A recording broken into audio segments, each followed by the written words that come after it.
Numbers 34 to 36. Boundaries of Canaan. The Lord said to Moses, "Command the Israelites and say to them, when you enter Canaan, the land that will be allotted to you as an inheritance is to have these boundaries. Your southern side will include some of the desert of Zin along the border of Edom. Your southern boundary will start in the east from the southern end of the Dead Sea, cross south of Scorpion Pass, continue on to Zin, and go south of Kadesh Barnea. Then it will go to Hazar Adar and over to Asman, where it will turn, join the Wadi of Egypt, and end at the Mediterranean Sea. Your western boundary will be the coast of the Mediterranean Sea. This will be your boundary on the west. For your northern boundary, run a line from the Mediterranean Sea to Mount Hor, and from Mount Hor to Lebo Hamath.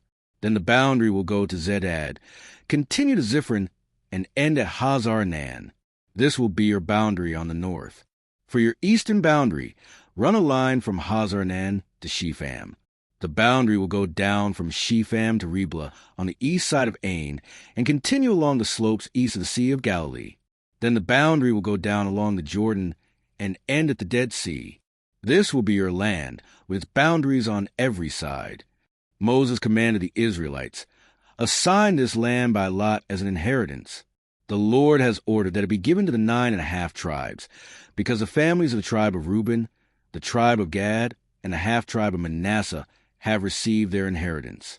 These 2.5 tribes have received their inheritance east of the Jordan across from Jericho, toward the sunrise." The Lord said to Moses, "These are the names of the men who are to assign the land for you as an inheritance: Eleazar the priest and Joshua son of Nun. And appoint one leader from each tribe to help assign the land. These are their names: Caleb son of Jephunneh, from the tribe of Judah; Shemuel son of Ammihud, from the tribe of Simeon; Elidad son of Kislon, from the tribe of Benjamin; Bucky son of Jogli, the leader from the tribe of Dan; Haniel son of Ephod, the leader from the tribe of Manasseh son of Joseph; Kemuel son of Shifton, the leader from the tribe of Ephraim son of Joseph; Elzaphan son of Parnak, the leader from the tribe of Zebulun; Paltiel son of Azan, the leader from the tribe of Issachar; Ahud son of Shalomi, the leader from the tribe of Asher; Pedahel son of Ammiud, the leader from the tribe of Naphtali. These are the men the Lord commanded to assign the inheritance to the Israelites in the land of Canaan. Towns for the Levites. On the plains of Moab by the Jordan across from Jericho, the Lord said to Moses, "Command the Israelites to give the Levites towns to live in from the inheritance the Israelites will possess, and give them pasture lands around the towns. Then they will have towns to live in and pasture lands for the cattle they own and all their other animals. The pasture lands around the towns that you give the Levites will extend 1,000 cubits from the town wall. Outside the town, measure 2,000 cubits on the east side, 2,000 on the south side, 2,000 on the west, and 2,000 on the north, with the town in the center. They will have this area as pasture land for towns." Cities of refuge. 6 of the towns you give the Levites will be cities of refuge, to which a person who has killed someone may flee. In addition, give them 42 other towns. In all you must give the Levites 48 towns, together with their pasture lands. The towns you give the Levites from the land the Israelites possess are to be given in proportion to the inheritance of each tribe. Take many towns from a tribe that has many, but few from one that is few. Then the Lord said to Moses, "Speak to the Israelites and say to them, when you cross the Jordan into Canaan, select some towns to be your cities of refuge, to which a person who has killed someone accidentally may flee. They will be places of refuge from the avenger, so that anyone accused of murder may not die before they stand trial before the assembly. These 6 towns you give will be your cities of refuge. Give 3 on this side of the Jordan, and 3 in Canaan as cities of refuge. These 6 towns will be a place of refuge for Israelites and for foreigners residing among them, so that anyone who has killed another accidentally can flee there. If anyone strikes someone a fatal blow with an iron object, that person is a murderer. The murderer is to be put to death. Or if anyone is holding a stone and strikes someone a fatal blow with it, that person is a murderer. The murderer is to be put to death. Or if anyone is holding a wooden object and strikes someone a fatal blow with it, that person is a murderer. The murderer is to be put to death. The avenger of blood shall put the murderer to death. When the avenger comes upon the murderer, The avenger shall put the murderer to death. If anyone with malice aforethought shoves another, or throws something at them intentionally so that they die, or if out of enmity one person hits another with their fist, so that the other dies, that person is to be put to death. That person is a murderer.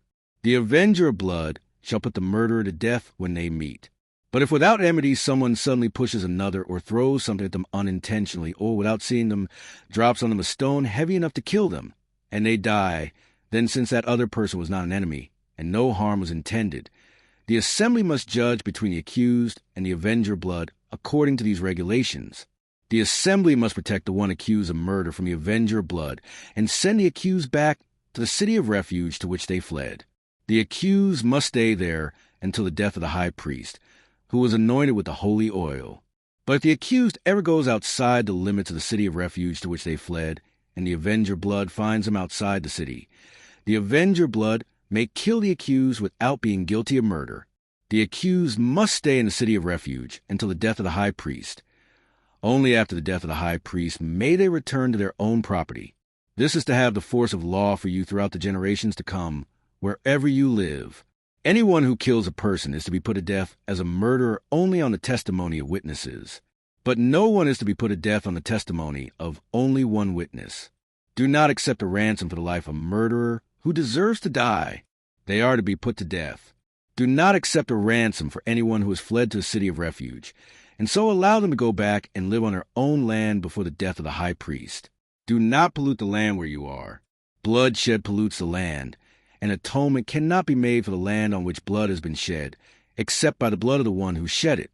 Do not defile the land where you live and where I dwell, for I, the Lord, dwell among the Israelites. Inheritance of Zelophehad's daughters.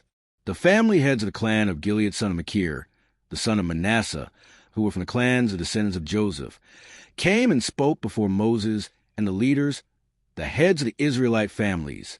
They said, "When the Lord commanded my Lord to give the land as an inheritance to the Israelites by lot, he ordered you to give the inheritance of our brother Zelophehad to his daughters. Now suppose they marry men from other Israelite tribes.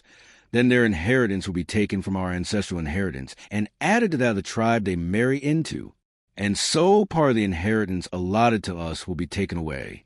When the year of Jubilee for the Israelites comes, their inheritance will be added to that of the tribe into which they marry, and their property will be taken from the tribal inheritance of our ancestors." Then at the Lord's command Moses gave this order to the Israelites. What the tribe of the descendants of Joseph is saying is right. This is what the Lord commands for Zelophehad's daughters. They may marry anyone they please, as long as they marry within their father's tribal clan.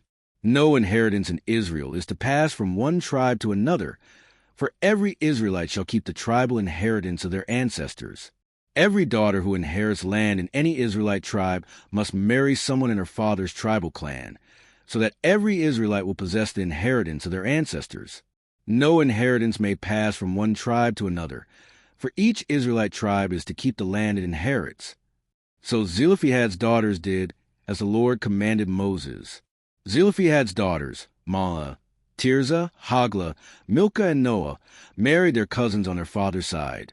They married within clans of descendants of Manasseh son of Joseph, and their inheritance remained in their father's tribe and clan.